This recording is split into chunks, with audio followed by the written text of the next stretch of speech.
Hello, everyone. My name is Stacey Randolph, and I want to welcome and thank you for joining us on today's webcast, Marketing and Selling Services, Are You Doing Enough? Brought to you by the Technology Services Industry Association and sponsored by ServiceMax. Before we get started, we have just a few housekeeping items. Audio for this webcast is routed through your computer. If you encounter any audio or technical issues, let us know via the questions panel. To ensure that you are seeing the entire presentation screen, you may access full screen view via the toggle button that's located at the top right area of the console. We encourage you to participate by asking questions, and you may do so at any time via the questions panel on the left-hand side of your console. We do make every effort to answer all questions during the Q&A section of the webcast, but if we're unable to do so, we will follow up with you via email. And finally, a link to the recorded version of the webcast and the PDF of the presentation will be sent out in the next 24 hours.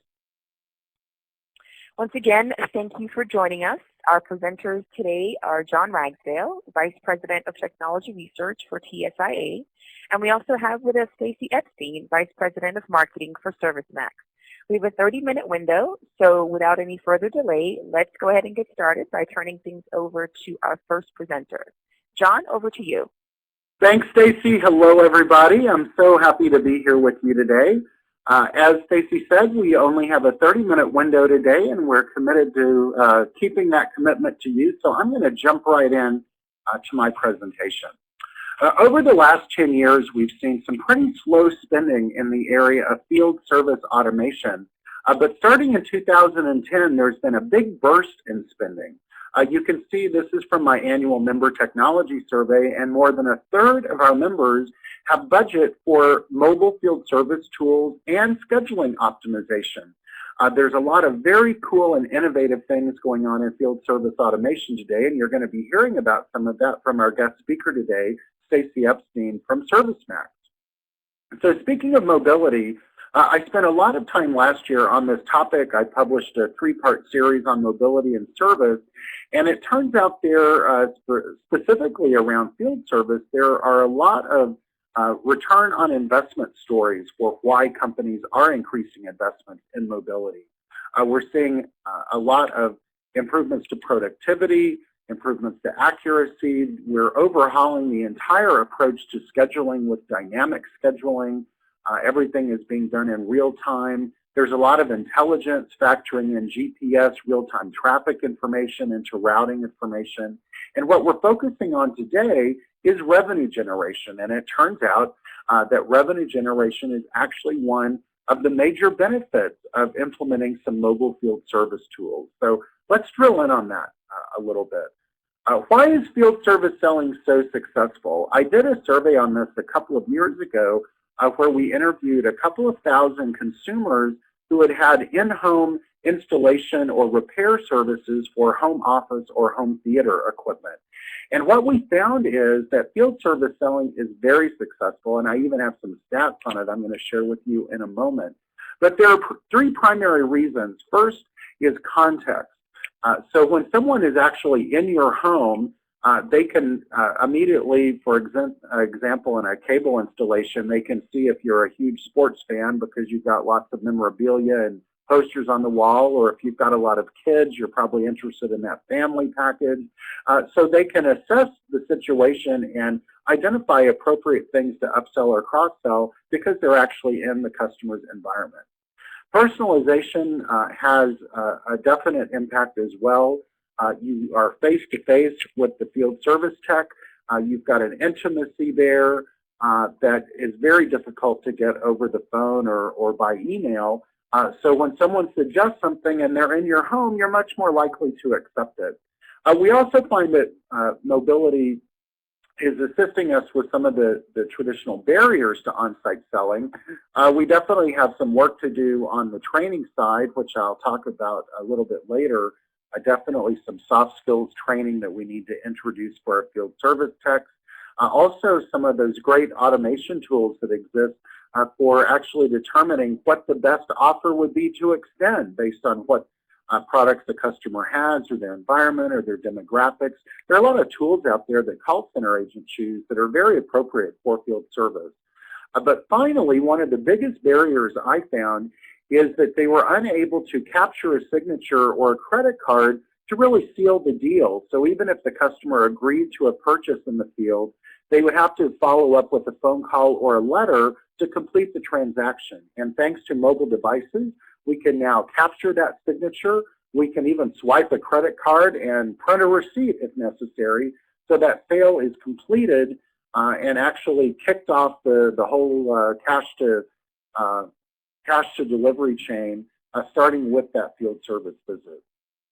So I said I had some data about how successful you can be with on-site selling, and this is some of that data showing you what percentage of the time a field service tech extended an offer or sort of suggested to the customer that they buy an additional product or service, and what percentage of the time customers bought that service. And you can see that almost 100% of the time, if an offer is extended, that offer is accepted. In fact, in a few categories, like additional peripherals for home office, we see that maybe the accepts weren't quite as good, but in other areas, like additional software and upgrades, customers were even asking about it, even if they weren't extended an offer. So again, when you've got a person in your office or in your home doing a repair, they've established a relationship with you, you've got trust in them, it's a really good time to go ahead and make an upsell or cross-sell offer to that customer. So obviously in the B2C world, we know that this works. We've had experience with telephone and cable installers, but I'm here to tell you that the same thing applies in the enterprise world as well. So of course, the field service tech is probably not going to be able to upsell you on millions of dollars of new equipment, but there are a lot of things that they very easily can upsell, and this applies for technical support for B2B as well. So premier service offerings, remote monitoring, faster SLAs. If the customer's not happy with the on-time performance, tell them about a premier offering that would guarantee you'll be there within 4 hours. Preventative maintenance visits, upgrades to equipment if it's starting to age a little bit and having some problems. Go ahead and talk about service contract renewals or upgrades. Training classes, conferences that you may have scheduled in the future. And even in the interest of increasing loyalty with the customer, you can even extend them offers for some non-revenue programs, like participating in a beta trial or participating in a marketing focus group that you have coming up. So there are a lot of opportunities here when you're dealing face-to-face with a customer to increase wallet share. So a couple of recommendations here. A lot of this, I did a lot of research on this back in my Forrester days, and what we found is that companies really have to make an investment in soft skills training, really to introduce the concept that some offers make sense with certain products or certain repair situations. So make sure that they know when they're in a situation what offers are appropriate to introduce and how to work those casually into the conversation so there's not a jarring experience going from service to sales. On the incentive side, I don't know about actually putting them on commission, but we definitely recommend that you provide some sort of incentive, such as bonuses for the highest number of accepts, or even tracking how many offer extensions each rep had so you can understand how many times they're extending an offer and what the accept rate or the success rate is for those extended offers. So some way you've got to encourage them to extend those offers and give them a little bonus or some sort of incentive to keep them doing the behavior that you want. So obviously, service revenue generation is a key part of TSIA's message. Next week is our largest ever event with more than 1,000 attendees, our Technology Services World in Las Vegas. And at TSW, we're going to be announcing a brand new discipline for TSIA, service revenue generation. And this is going to focus solely on increasing revenue generation across all of the service areas that we cover: support, field, professional services, and education services. I'm very pleased to announce that we've hired a new Vice President of Research, Julia Stegman, to manage the SRG discipline. Julia comes to us from one of our members, Sage Software, where she was a VP of Sales. So she is a really great, savvy salesperson. She's got all of those great marketing and sales experiences, and she's passing them along to members. So really looking forward to getting Julia up and running. She's going to have a blog launching in the next couple of weeks. So stay tuned for a lot more information about service revenue generation. So now I'd like to bring in our guest speaker for today, someone else who knows an awful lot about marketing and selling. I'm going to now turn things over to Stacy Epstein, VP of Marketing from ServiceMax. Stacy, take it away. Thanks, John, and hi to everyone. Thanks for joining us today. I wanted to first just talk about the genesis for this presentation. If you don't know who ServiceMax is, we offer an end-to-end suite of field service management technology solutions all in the cloud. And a couple of months ago, we had our annual customer user meeting, and we had some breakout sessions where we let our customers just chat with each other. And one of the tables that we had was about driving revenue and service. And I will tell you that that table was oversold. I felt like people were about to sit on each other's laps. There were so many people that wanted to go to that table. And so I went to the table and sat and listened, and you know, everyone was saying how keen their interest was in driving revenue. And we started talking about just basic sales and marketing tactics. And as a marketing professional, it occurred to me that, wow, some of this is just marketing 101, and these people don't have the time or sometimes the skill to do this. And so we started talking about basic marketing and sales tactics, and everyone was all over it. And clearly, looking at the fact that we have almost 150 people on this call today, I'm very clear that this is a keen interest for all of you. And I know that you're looking to contribute to the bottom line as a strategic contributor in your organization. And also, there was a lot of talk at this table about how, you know, once you drive more revenue, you can funnel some of that revenue back into your own service programs to make them better. And finally, of course, times are changing. The economy is super tight. Competition is fierce these days. And driving revenue, again, is a keen interest of most every service department. And as I said, the problem is most service organizations don't have the time or even the skills to start thinking about basic sales and marketing tactics. So that's what I want to talk to you guys about today. So first is Marketing 101. This is the very first thing you should be thinking about as you think about getting more revenue from your service offerings. And that is to get in the mind of the buyer.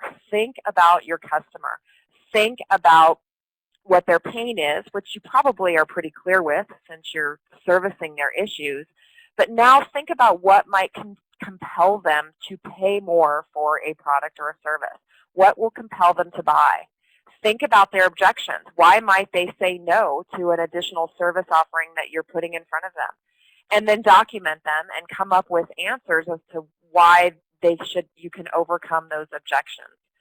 Study the competition. What are your other competitors doing in the area of selling more services? What can you mimic and have the same success? Or what can you even do better? Maybe they're not offering some things that you could offer that will give you a competitive advantage. And you see I have it in all caps, but I can't stress this enough. Get in the field.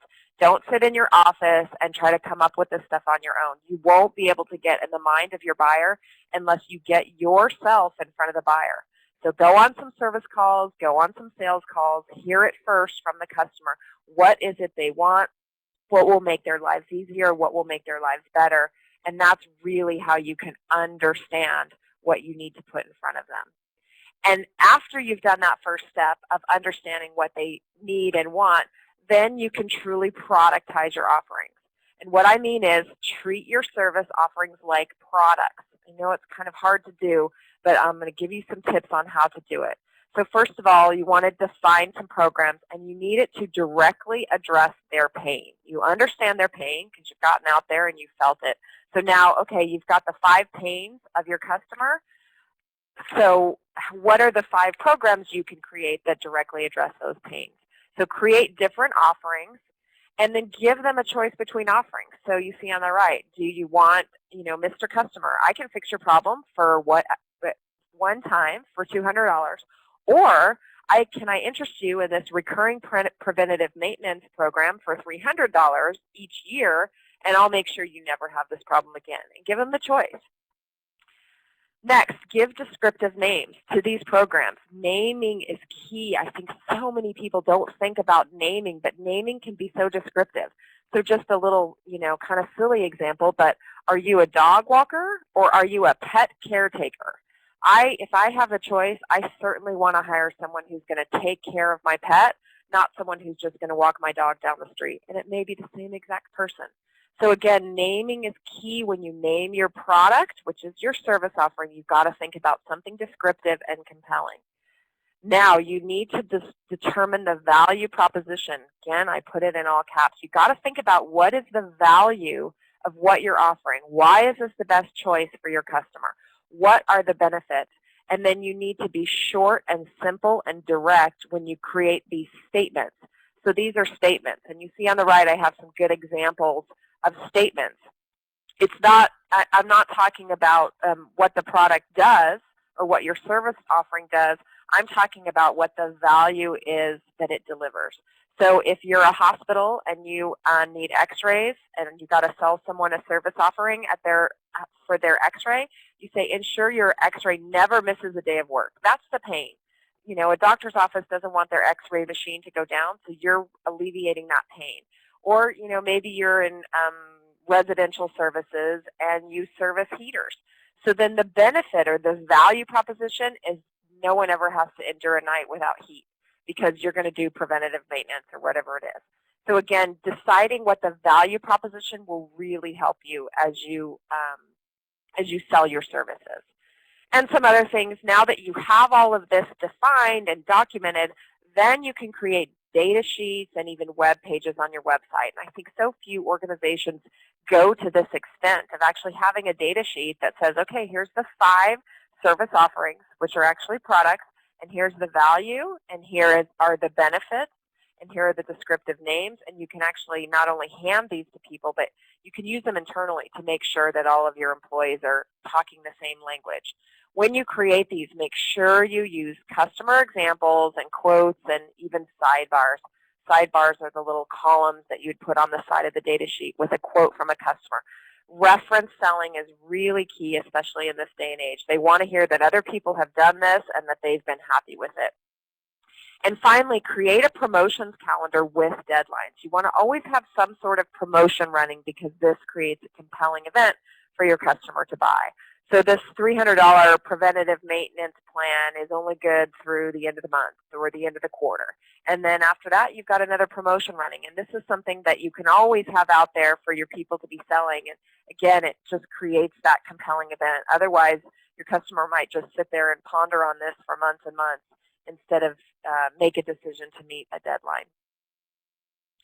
And again, the value proposition is key. If you can't describe the value that your offering delivers to a customer, no one's going to buy it. So you might as well not even bother. You've got to be able to talk about the value of each offering that you have. And now that you've productized your service offerings, now you want to launch your product. This is just exactly like a manufacturing company would do with an actual product. And in my opinion, the single most important thing you can do to get your product ready to launch is to launch it internally. And I mean, so many companies, even product companies, don't do this. And I think it's just a huge miss. I think you must have an internal kickoff meeting with as many people in your company as you can. I mean, some of you are in huge companies where it's not relevant to everybody, but everybody that this touches needs to come to an internal kickoff meeting.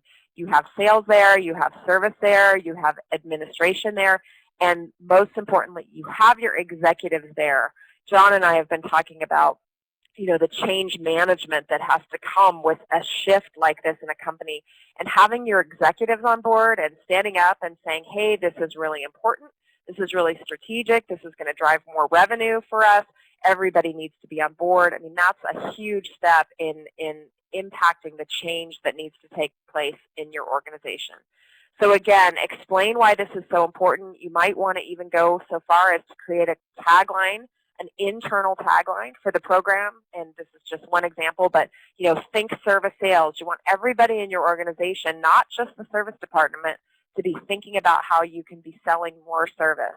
And you might even think about changing titles of people in your organization. I know one of our customers changed the title of their service administrators to service sales administrators. It's just a little nuance that can get people more thinking about sales. You also take this opportunity to deliver internal training and sales tools. So not only will you have some data sheets for customers, but you'll have some internal documents. You'll have the list of objections that customers might have and an answer to solve them. You'll have cheat sheets that schedulers might use to upsell products and services on the phone. And you remember, and I know I don't have to tell you guys this, some of these people that are going to be doing this, sales doesn't come natural to them. They're not comfortable with it. And so the more you can provide them with documents that they can use, the more successful they will be, the more comfortable they'll be. And after a while, it'll just become old hat. Role play. It's great in these internal kickoff meetings to have people actually go through the elevator pitch. Okay, I'm going to describe a service offering, and here's how it goes. This is where you also can introduce bonus plans or contests. John and I agree maybe being on commission is not exactly what you want from your service department, but to have little contests and little bonuses for achieving certain things definitely will increase engagement. And then after you've launched this internally, then you can announce it to customers, knowing that your entire organization is behind it, knows how to talk about it, and is up to speed. Now, leveraging your peers, I think, is key. I think so many service people think, well, I don't have the time, I don't have the skills, I don't have access to the marketing department, I don't really know how to do this, so I'm just going to stick to delivering service. But I think if you just ask, you'll find that you can get a lot of help just from within your organization. So talk to the CFO or the finance department to help you set pricing and targets and metrics to evaluate for these offerings. Go to marketing. Say, hey, I want to develop some value propositions, and I've never done it before. Do you have someone that can help write a data sheet for me? I think you might be surprised how willing they would be to help if you just ask. And finally, go to sales. Ask them, hey, how do you handle objections? What are some tactics that you've used with these same customers that I can adopt in service to help me drive more revenue? And, of course, leverage technology. Being a marketing person, I can't get on a webinar and not talk about my own offering. But there's a lot of things that you can do. Our solution manages end-to-end field service, from scheduling to parts logistics, contracts and entitlements. We have a full suite. But a lot of the information that you have in your technology system, you can use to drive revenue. So if you're maintaining install-based information on all of your customers and even on prospects, you know when things are expiring, you know when products are getting old, and that can help you email some promotions, or not just email, but even through your service and sales department. So if you know when warranties are expiring, you can send a little card in the mail that introduces 3 new levels of service, and you might not only get a renewal, but even an upsell out of it. Have your service people be creating opportunities in the CRM that salespeople can go after. So if a service guy goes in and looks at a repair and sees that, wow, there's actually an opportunity to upsell a product here, they can actually go in and create an opportunity in the CRM and have sales follow up on it immediately. Make sure that history is updated after every customer interaction. The more you know about your buyer, which was my first point, the better. You can set up metrics. You can evaluate different offers. One promotion might do better than another, and so you know to repeat it. But if you don't have the metrics to look at it, then how do you know that? And finally, use collaboration tools. I know collaboration is a whole different area. We've actually done a couple of webinars on it. It's new, I think, for everybody, but it can really increase engagement. I have a little screenshot here. This is Chatter. This is built into our product. We run on Force.com. So we get to use Salesforce's Chatter in our own product.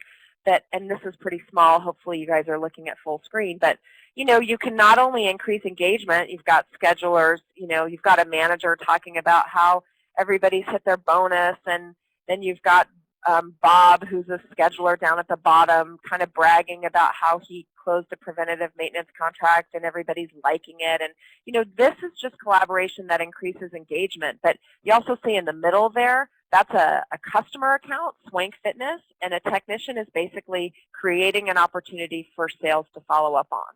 And collaboration is, it's not just social and Facebooky. This is a real way to drive communication and engagement across your company. Just a couple more quick screenshots. These are out of ServiceMax, but this is an example of upsell. So this is a technician who's actually created an opportunity within the CRM, within ServiceMax, to be followed up by the sales rep. And then finally, I wanted to end, and then we'll go to questions. But I wanted to talk about, you know, mostly what I've talked about is kind of basic marketing and sales tactics for service departments. But once you get the basics down, you can get into some real advanced selling techniques. The example I'll give you is from one of our customers, a big global HVAC product company. And they do something super unique and interesting with their service department. So when they get a service call in from a customer that, or even a prospect, this is a service call, not a product call, that says, hey, my air conditioner's broken, can someone come fix it?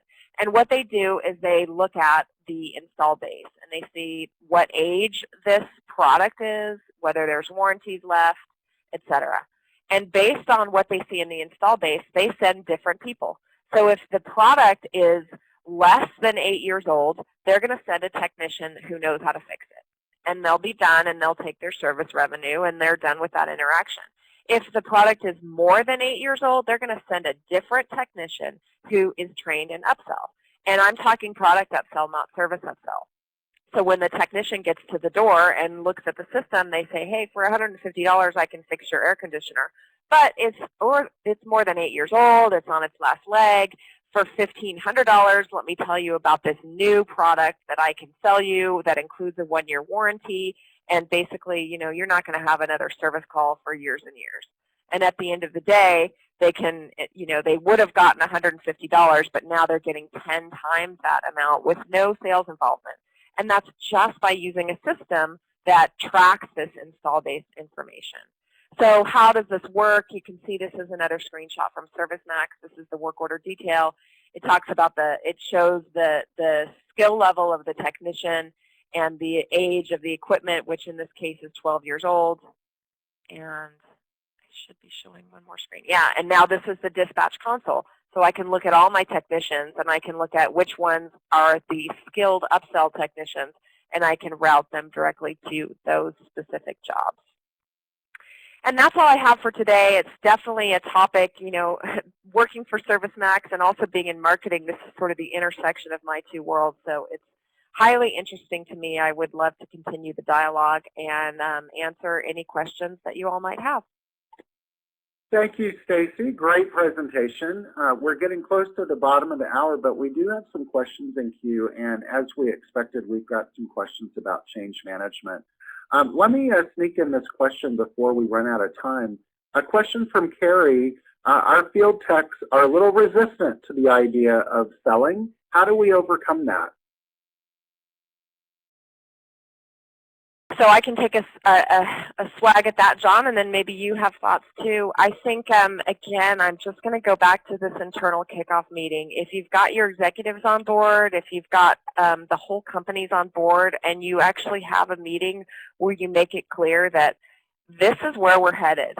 And, you know, it's like you give a subtle message of either get on board or this isn't the right place for you, but this is where our company is going. And you certainly don't want to say that. You don't want to threaten people's jobs. But you want to get people excited. You want to make sure you have materials for them.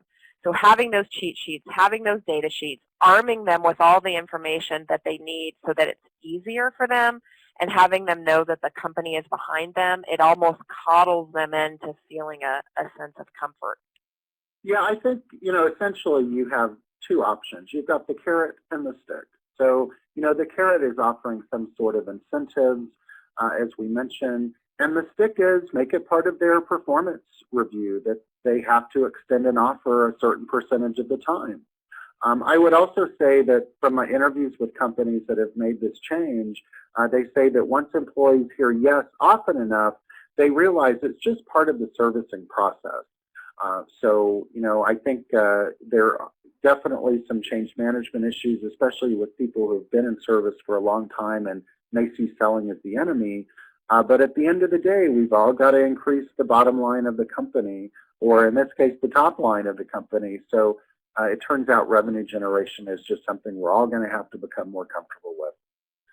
So we are at the bottom of the hour. We've got a few more questions in queue that we didn't have time for today in our mini cast, but we will be following up with all of you individually by email. So I promise your questions will get answered. In fact, if you still have some questions in your mind, go ahead and enter those, and I promise we'll be following up with you over the next week.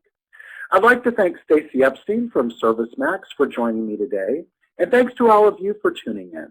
As a reminder, keep an eye out for an email in the next 24 hours with a link to the on-demand version of this event and an option to download all presentation materials. This has been John Ragsdale for the TSIA. I look forward to seeing all of you at our next association webcast. Have a great day, and goodbye.